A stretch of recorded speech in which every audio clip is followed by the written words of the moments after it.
Bienvenue mesdames et messieurs dans votre émission Vivre les réalités du ciel sur la terre. Je me présente, je suis le pasteur André et nous avons comme règle d'or sur ce plateau que Jésus-Christ est Seigneur et la parole de Dieu est l'autorité finale. Alléluia. Alors nous continuons exactement là où nous nous sommes arrêtés hier. Nous étions dans Marc 11 au verset 24. Alléluia. Nous continuons à parler de la prière du roi, la prière de la personne qui a compris son alliance avec Dieu, la prière de quelqu'un qui marche par la puissance de la grâce de Dieu. Alléluia. Oui mon frère, oui ma soeur, aujourd'hui tout va se faire par la puissance de la grâce. Et la puissance de la grâce c'est quoi? C'est la faveur imméritée de Dieu. Alléluia. Et hier nous étions en train de dire que toutes les promesses de Dieu sont oui et amen. Nous avons dit dans 2 Corinthiens 1 au verset 20, la Bible dit « En lui, toutes les promesses de Dieu sont oui et amen ». En d'autres termes, Dieu a dit oui et nous disons amen. Alléluia. Mon frère, ma soeur, Dieu n'a jamais prévu que tes prières ne soient pas répondues. Alors c'est mon travail de vous montrer comment il faut prier. Alléluia. Comment il faut prier pour avoir des réponses à chaque fois que tu pries. Et nous étions dans Marc 11, verset 24. Moi, je vous lis à partir de la version Darby. N'oubliez pas, dans cette émission, bloc-notes, bic et Bible en papier. Cela va beaucoup t'aider, mon frère, ma soeur. La Bible dit, nous sommes dans les derniers temps. Et comme nous sommes dans les derniers temps, il ne faut plus perdre son temps. Alléluia. Quand tu ouvre la Bible pour changer. Ouvre la Bible pour apprendre des choses qui vont transformer ta Bible.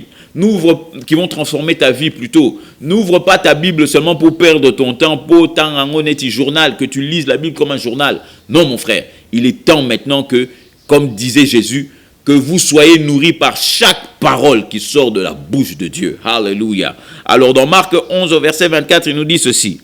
C'est pourquoi je vous dis, tout ce que vous demanderez en priant, croyez que vous le recevez et il sera fait. Croyez que vous le recevez et il sera fait. En d'autres termes, mon frère, ma soeur, ce que Jésus-Christ est en train de dire, c'est que toutes tes prières sont conditionnées sur le fait que tu crois que tu as reçu pour que tu puisses voir la manifestation de cette prière. En d'autres termes, je vais prendre un exemple beaucoup plus simple. Si tu pries pour $5, alléluia, tu dis Seigneur mon Dieu, et comme je l'ai dit, c'est la prière, on est en train de parler de la prière de demande, la prière de foi. Alléluia. La prière de demande, c'est quoi? C'est dire, Seigneur des armées, je te glorifie et je te bénis de ce que tu m'as tout donné, Père éternel des armées. Voici qu'en ce moment, j'ai un besoin de $5. Et la Bible dit, l'Éternel est mon berger et je ne manque de rien. Alors je viens à toi et je te demande les $5. Et je les reçois maintenant au nom de Jésus-Christ. Alléluia. La Bible dit, crois que tu as reçu. Et toi, qu'est-ce que tu fais? Tu demandes à Dieu, tu dis, Seigneur, je crois que j'ai reçu $5 en ce moment, dans le nom de Jésus. Amen. Alléluia. La Bible dit, si tu as fait cette prière et que tu as cru que tu as reçu les $5, tu les verras se manifester. Alléluia. Tu les verras se manifester. Tu les verras se manifester quand? Ça, ce n'est pas ton problème. La Bible dit, tu les verras se manifester. Alléluia. Maintenant, les gens vont dire, mais oui, mais maintenant, si Dieu ne me donne pas directement, mon frère, ma soeur, il ne faut pas croire que Dieu est un incompétent. Il ne sait pas. Il sait que toi, tu es dans les problèmes, mais il te dit, non, je vais te répondre dans 2 semaines. Non. Regardez encore une chose. Je vais vous montrer encore une chose. Alléluia. Allons dans la Bible. Toujours dans la parole de Dieu. Allons dans Hébreux. Je vais vous montrer quelque chose dans Hébreux. Alléluia. Amen. Il faut toujours être basé sur la parole de Dieu. Alléluia. Être basé sur la parole de Dieu. Écoutez-moi maintenant. Nous avions parlé de ce verset, je crois, dans les leçons passées. Mais ça nous aidera encore de revoir ces choses-là. Hébreux 4 au verset 16. Hébreux 4 au verset 16. Alléluia. Il dit ceci. La Bible dit, approchons-nous donc avec confiance. Approchons-nous donc avec confiance.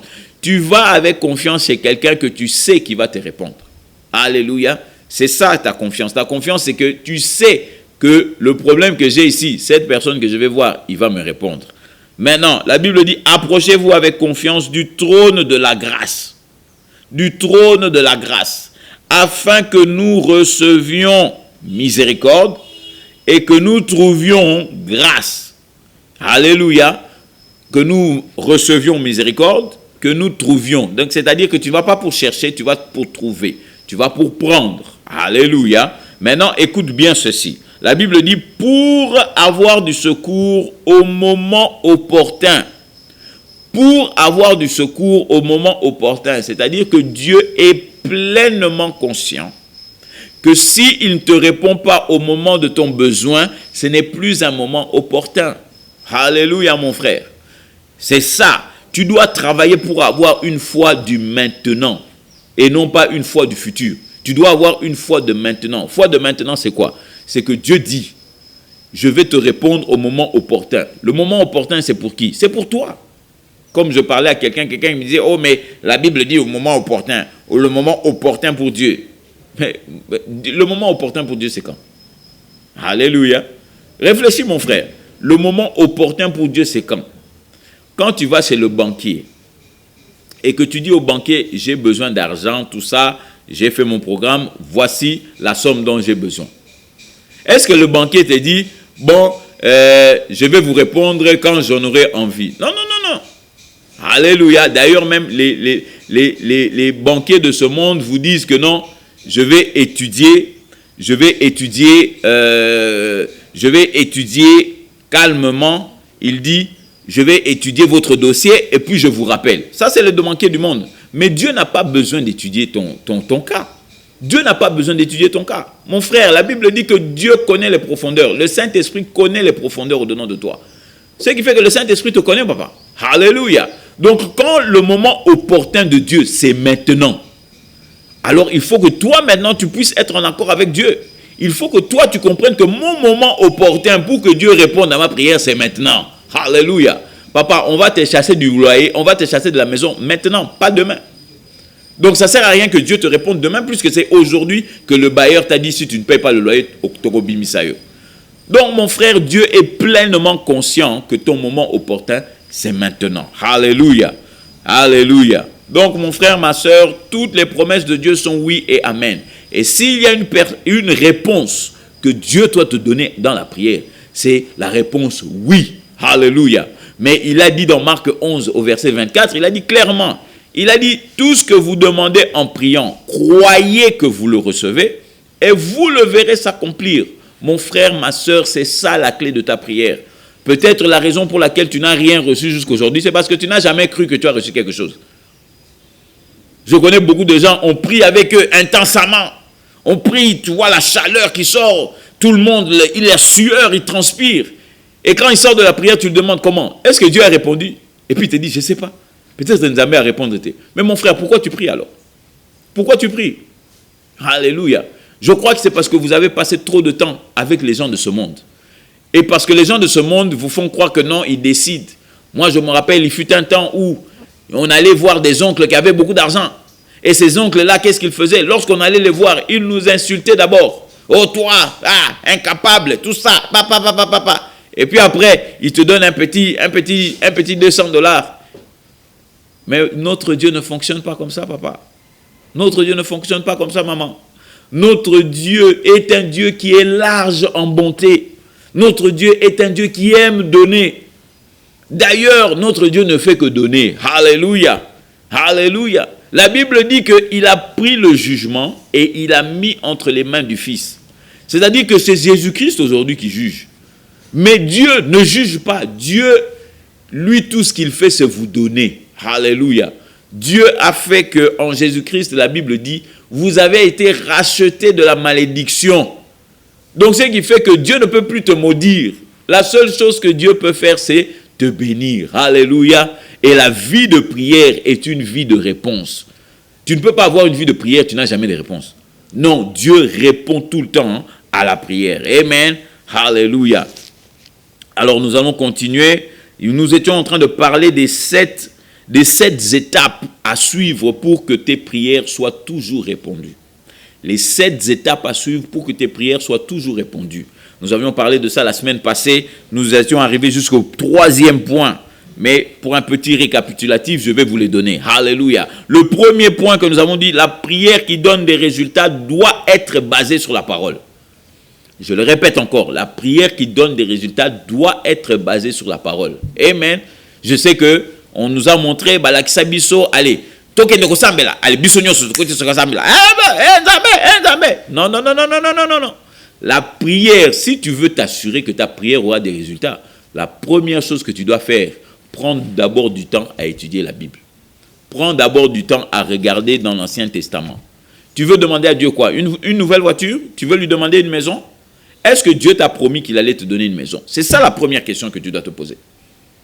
Avant de rentrer dans la prière, tu dois te poser la question, est-ce que la chose que je vais demander à Dieu, est-ce que Dieu a promis de me donner ça? Alléluia. Et moi, comme je dis toujours, nous avons un chèque en blanc que la Bible nous donne. Et ça, ce n'est pas un prophète qui parle. Ce n'est pas un apôtre, c'est Jésus lui-même qui parle. Marc 11, 24, il dit quoi que ce soit que vous demandiez. Quoi que ce soit, ça veut dire quoi? Quoi que ce soit, ça veut dire eloko nyonso au lingui. Mais bien sûr, eloko nyonso qui est sous la parole de Dieu. Alléluia. Parce que certaines personnes vont lui dire eloko nyonso, il va dire ah bon, je vais aller demander à Dieu de me donner 5 femmes. Dieu ne va pas te donner 5 femmes, mon frère. Tu peux aller les chercher si tu en as envie, mais Dieu ne va pas te les donner, papa. Oh, Dieu va me donner tout l'argent de la banque centrale. Dieu ne va pas te donner tout l'argent de la banque centrale. S'il fait ça, c'est que c'est Dieu qui est devenu un voleur. Alléluia. Mais ce que Dieu peut faire, il peut faire de toi le PDG de la banque centrale. Et en étant le PDG de la banque centrale, maintenant, tu peux travailler afin que l'argent de la banque centrale produise des choses pour que la population soit bénie. Ça, Dieu peut le faire. Alléluia. Dieu peut le faire. Mais Dieu ne fera pas de toi un voleur, papa. Alléluia. Amen. La grâce de Dieu, la puissance de Dieu est sur toi pour répartir les biens de ce monde correctement. Alléluia. Toi qui attends jusqu'à aujourd'hui que le gouvernement fasse quelque chose. Mon frère, ma soeur, le gouvernement est là pour que toi tu les aides. Alléluia. Vous avez reçu l'onction de Dieu pour aider ce monde. Nous ne sommes pas là pour que le monde nous aide. On ne peut pas attendre des délivrances à partir du gouvernement. Qu'est-ce que le gouvernement va te donner comme délivrance? Alléluia. Je sais bien que nous avons les habitudes, nous avons certaines compagnies, certaines sociétés, certaines missions qui nous parlent de « Oh, nous allons emmener la paix, nous allons emmener la paix ». Papa, celui qui est le détenteur, celui qui détient la paix du monde dans ses mains, c'est Jésus-Christ de Nazareth. Il n'y a pas une autre mission sur cette terre qui peut te donner la paix que Jésus peut te donner. Alléluia. Donc il faut comprendre que la paix même là où tu es, dans ta maison, la paix dans ton mariage, la paix avec tes enfants, la paix dans ton pays, la paix dans ton quartier, alléluia, la paix dans ta région. Mon frère, ma soeur, la clé c'est Jésus-Christ de Nazareth. La Bible l'appelle le prince de paix. C'est lui qui donne la paix. Alléluia. Oh, gloire et louange à Dieu. Amen. Gloire et louange à Dieu. Je vais vous montrer encore quelque chose ici. Alléluia. Alors, regardez ces choses. Donc, ce qui fait que Dieu, au travers de Jésus-Christ, n'a jamais prévu que nous prions sans réponse. Et pour que tu aies une réponse à ta prière, il faut que ta prière soit basée sur sa parole. Alléluia. Donc, recherche d'abord la parole de Dieu et puis tu rentres dans la prière, tu peux faire ta demande. Parce que tu feras une demande qui est basée sur la parole et non pas basée sur ton manque. Alléluia. Écoutez-moi encore bien. Basé sur la parole et pas basé sur ton manque. Parce que certaines personnes croient que Dieu va te répondre parce que Osana Mawa ou bien Ozanga. Oh, parce que je n'ai pas, alors Dieu est obligé de me répondre. Mon frère, si Dieu devait nous répondre parce qu'on était dans le manque, je te ferais comprendre que mon pays serait l'un des pays les plus bénis au monde. Parce que chaque jour, nous entendons des gens, oh, je manque ceci, je manque cela, je manque cela. Mais pourquoi Dieu ne répond pas? Alléluia. Dieu ne répond pas parce que vous êtes dans le manque. Dieu répond parce que vous avez foi en lui qu'il va vous répondre. C'est ça. C'est ça qui fait bouger Dieu. Notre Dieu est un Dieu de foi. Il n'est pas un Dieu, comment je pourrais dire, il n'est pas un Dieu qui est contrarié par, parce que mon peuple souffre beaucoup, alors il faut na ça là. Dieu bouge par la foi. Amen mon frère, amen ma soeur. Oui, il est vrai que notre temps pour aujourd'hui arrive presque à sa fin. Mais je veux aussi te faire comprendre que mon frère, ma soeur, la première chose qui fera fonctionner, que ce soit la prière ou quoi que ce soit, même tout ce que j'ai dit aujourd'hui, c'est d'abord la nouvelle naissance. Alléluia. D'abord, accepter Jésus-Christ comme ton Seigneur et Sauveur. Alléluia. Si tu n'as pas ça, tu ne pourras aller nulle part. D'ailleurs, la Bible nous dit que lorsque tu n'es pas né de Dieu, tu ne vis pas. Tu n'as pas de vie. Peut-être que toi, tu crois que tu vis, mais tu ne vis pas. Alléluia. Alors, je veux que tu fasses cette prière avec moi et que tu puisses répéter après moi en disant ceci. Seigneur mon Dieu, aujourd'hui, j'ai entendu ta parole et je crois que tu es le Dieu vivant. Laisse qu'en ce moment, ta parole prenne vie au-dedans de moi. La Bible dit dans Romains 10 au verset 9 que si je confesse Jésus comme Seigneur et que je crois dans mon cœur que Dieu l'a ressuscité d'entre les morts, je serai sauvé.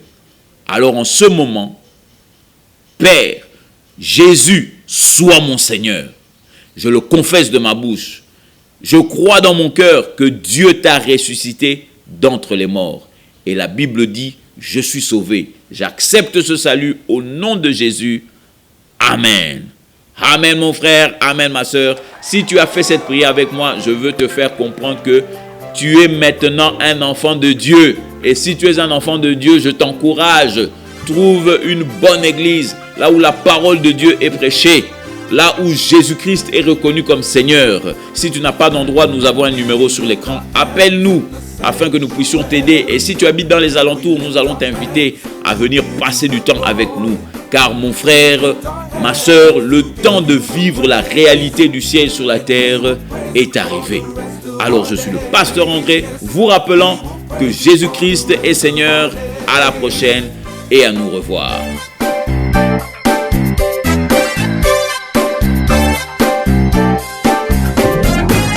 We clap our hands in the sanctuary. We clap our hands to give you the glory. We clap our hands to give you the praise. And we will praise you for the rest of our days. Yes, we will praise you for the rest of our days.